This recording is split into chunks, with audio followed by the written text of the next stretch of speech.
Assalamualaikum warahmatullahi wabarakatuh. Di video kali ini saya akan menjelaskan dan membahas materi mata kuliah Filsafat Pendidikan yang berjudul Pancasila sebagai Filsafat Pendidikan Nasional. Pengertian filsafat. Filsafat dapat diartikan sebagai cara hidup manusia sepanjang kehidupannya di dunia. Cita-cita manusia selalu berkaitan dengan falsafat kehidupannya. Kata filsafat berasal dari bahasa Inggris dan bahasa Yunani. Dalam bahasa Inggris yaitu filosofi, sedangkan dalam bahasa Yunani philein atau philos dan sophein atau sophie. Ada pula yang mengatakan bahwa filsafat berasal dari bahasa Arab yaitu falsafah yang artinya al-hikmah. Philos artinya cinta, sedangkan sophia artinya kebijaksanaan. Dengan demikian, filsafat dapat diartikan cinta kebijaksanaan atau al-hikmah. Orang yang mencintai atau mencari kebijaksanaan atau kebenaran disebut dengan filsuf. Filsuf selalu mencari kebenaran dan kebijaksanaan tanpa mengenal batas. Landasan filosofis pendidikan nasional. Landasan filosofis pendidikan nasional adalah Pancasila, sebagaimana termaksud dalam pembukaan Undang-Undang Dasar 1945. Landasan filosofi pendidikan nasional berasumsi sebagai berikut. Pertama, segala sesuatu berasal dari Tuhan sebagai pencipta. Kedua, Pancasila merupakan mazhab filsafat tersendiri yang dijadikan landasan pendidikan bagi bangsa Indonesia yang dituangkan dalam Undang-Undang Sistem Pendidikan Nasional dalam pasal 2 yang menyebutkan bahwa pendidikan nasional berdasarkan Pancasila dan Undang-Undang 1945. Ketiga, manusia adalah ciptaan Tuhan, bersifat monodualisme dan monopluralisme.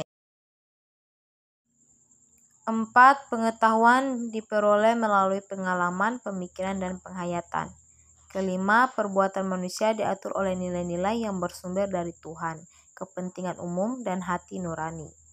Keenam, pendidikan nasional bertujuan mencerdaskan kehidupan bangsa dan mengembangkan manusia Indonesia seutuhnya. 7. Kurikulum berisi pendidikan umum, pendidikan akademik, pendidikan kejuruan, pendidikan luar biasa, pendidikan kedinasan, pendidikan keagamaan, dan pendidikan profesional. Kedelapan, mengutamakan cara belajar siswa aktif dan penghayatan. Berbagai metode dapat dipilih dan dipergunakan dalam rangka mencapai tujuan. Kesembilan, peranan pendidik dan anak didik pada dasarnya berpegang pada prinsip keteladanan. Sistem pendidikan nasional. Pendidikan memiliki peran yang sangat strategis dalam menunjang kemajuan sebuah bangsa. Pasal 2 Undang-Undang Nomor 20 Tahun 2003 tentang Sistem Pendidikan Nasional menyebutkan bahwa pendidikan nasional berdasarkan Pancasila dan Undang-Undang Dasar 1945. Pasal 3 Undang-Undang Nomor 20 Tahun 2003 tentang Sistem Pendidikan Nasional juga menyebutkan bahwa pendidikan nasional berfungsi mengembangkan kemampuan dan membentuk watak serta peradaban bangsa yang bermartabat dalam rangka mencerdaskan kehidupan bangsa, bertujuan untuk berkembangnya potensi peserta didik agar menjadi manusia yang beriman dan bertakwa kepada Tuhan Yang Maha Esa, berakhlak mulia, sehat, berilmu, cakap, kreatif, mandiri, dan menjadi warga negara yang demokratis serta bertanggung jawab. Pendidikan, selain sebagai sarana transfer ilmu, pengetahuan sosial budaya, juga merupakan sarana untuk mewariskan ideologi bangsa kepada generasi selanjutnya yang sekali lagi hanya dapat dilakukan melalui pendidikan. Suatu bangsa akan menjadi kuat dengan sistem pendidikannya yang kuat dan baik kualitasnya. Pendidikan suatu bangsa akan secara otomatis mengikuti ideologi bangsanya. Hubungan Pancasila dengan sistem pendidikan. Pancasila adalah dasar negara Indonesia yang merupakan fungsi utamanya dan dari segi materinya digali dari pandangan hidup dan kepribadian bangsa. Menurut Dardo Diharjo 1988-17, Pancasila merupakan dasar negara yang membedakan dengan bangsa lain. Filsafat adalah cara berpikir secara mendalam dan sungguh-sungguh untuk mencari kebenaran sesuatu. Sementara filsafat pendidikan adalah pemikiran yang mendalam tentang kependidikan berdasarkan filsafat. Bila kita hubungkan fungsi Pancasila dengan sistem pendidikan,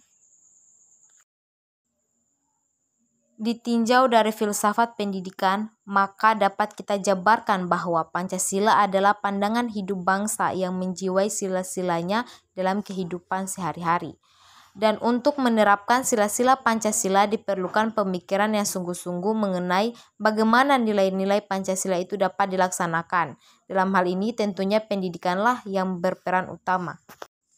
Pancasila sebagai pandangan hidup bangsa Indonesia yang menjiwai dalam sistem pendidikan nasional.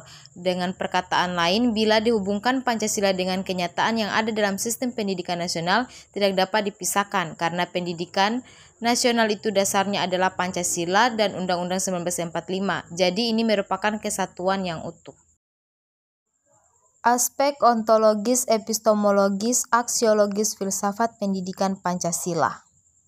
Pertama, aspek ontologis filsafat pendidikan Pancasila. Ontologi adalah cabang filsafat yang masalah pokoknya adalah mempertanyakan mengenai kenyataan atau realitas. Persoalan-persoalan ini identik dengan pembicaraan mengenai hakikat ada. Hakikat ada dapat berarti tidak apa-apa karena merujuk dan menunjuk pada hal umum. Hampir sama dengan Aristoteles yang mengungkapkan bahwa ontologis adalah ilmu yang menyelidiki hakikat sesuatu atau tentang ada, keberadaan atau eksistensi dan disamakan artinya dengan metafisika. Kedua, aspek epistemologis filsafat pendidikan Pancasila. Epistemologi ialah studi filsafat yang berfokus pada sumber, syarat dan proses terjadinya ilmu pengetahuan, batas validitas, serta hakikat ilmu pengetahuan. Melalui filsafat kita dapat menentukan tujuan-tujuan yang akan dicapai demi peningkatan ketenangan dan kesejahteraan hidup, pergaulan dan berwarga negara. Epistemologi merupakan cabang filsafat yang mempelajari dan mencoba menentukan kodrat dan cakupan pengetahuan, pengandaian dan dasarnya, serta pertanggungjawaban atas pernyataan mengenai pengetahuan yang dimiliki. Ketiga, aspek aksiologis filsafat pendidikan Pancasila. Aksiologi merupakan cabang filsafat yang memfokuskan perhatian pada persoalan nilai. Nilai tidak akan timbul dengan sendirinya. Nilai timbul karena manusia memiliki bahasa yang digunakan dalam komunikasi sehari-hari, sehingga masyarakat menjadi wadah timbulnya nilai. Dikatakan memiliki nilai apabila berguna, benar, bermoral, etis, dan bernilai religius. Dengan demikian, Pancasila sebagai pandangan hidup bangsa memiliki nilai-nilai ketuhanan, kemanusiaan, persatuan, kerakyatan, dan keadilan, nilai ideal, material, spiritual, dan nilai positif dan juga nilai logis, estetika, etis, sosial, dan religius. Jalaluddin 2007 179. Aksiologi adalah teori nilai, yaitu sesuatu yang diinginkan, disukai, atau yang baik. Sila-sila Pancasila sebagai suatu sistem filsafat memiliki satu kesatuan dasar aksiologis, yaitu nilai-nilai yang terkandung dalam Pancasila pada hakikatnya juga merupakan suatu kesatuan. Aksiologis Pancasila mengandung arti bahwa kita membahas tentang filsafat nilai Pancasila. Mungkin itu saja video pembahasan saya mengenai Pancasila sebagai filsafat pendidikan nasional. Dan semoga bermanfaat bagi kita semua, dan saya ucapkan wassalamualaikum warahmatullahi wabarakatuh.